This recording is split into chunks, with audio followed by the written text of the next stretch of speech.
Creating attributes in AutoCAD. So attributes can be added to block definitions for making them more informative.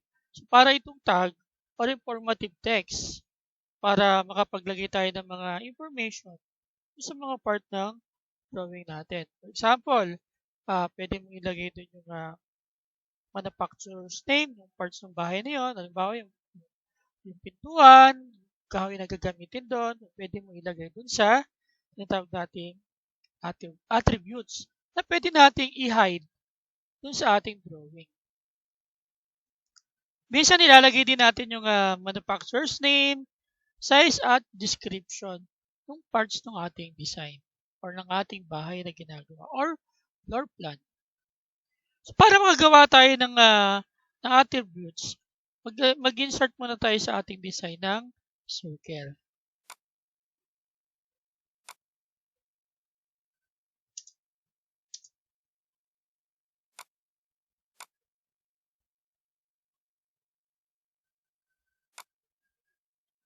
Then, maglalagay tayo ng line sa pinaka-center ng ating circle.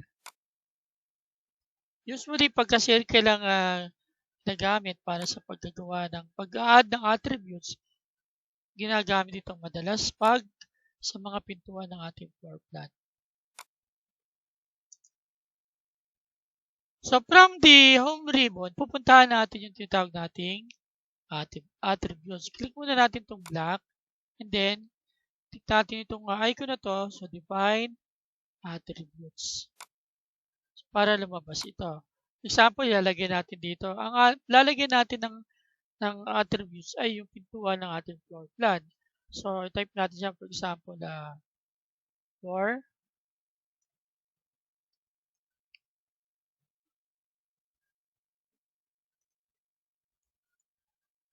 number.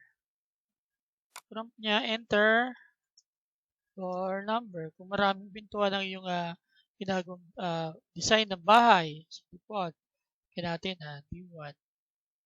So, yung ating text settings, gawin na lang natin siyang middle center.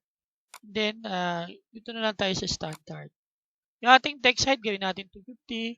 Check the lock position and then check the specify on screen. So, nandito yung sasabi natin kayo na pwede itong invisible, preset, constant, verify. So, dito lang muna tayo sa lock position.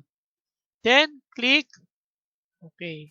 Tapos, i-place natin siya dito sa pinaka gitna nitong half circle. Okay? Tapos, ulitin natin. Again, go to black. Then, find attributes. This time, lalagay naman natin yung sheet number. Sheet number. Enter sheet number. Natin dito A1. So, middle center, standard, lock position, specify screen, text height 50. Click OK. So, dito naman siya sa other half circle. Sa center ng other half circle. So, pag double click natin to, pwede nating mapalabas yung information. So, nakalagay dito, enter door number, ito yung mga nakatag kanina, o yung pinaka-attributes niya. So, gagawin natin, i-convert natin ito into block. So, punta tayo sa block, punta tayo sa create. Okay? Then, lagay natin dito, door tag. Pick a point. So, usually, pagka ganito, kiniklik natin sa center ng circle. And then, specify on screen. Select objects. I-select na lang natin ito lahat. But usually, ginagawa ng ibang mga nag-AutoCAD, iniisa-isa nila door, stopper, and then the object. Press enter. Create, convert it to block. Redefine. So, enter sheet number. So, ito na magiging itsura ng ating pinaka-attributes. Ngayon, pwede na natin siyang i-drag. Halimbawa, ito yung ating door ng ating floor plan. Pwede na natin siyang i-drag papunta dito. Okay?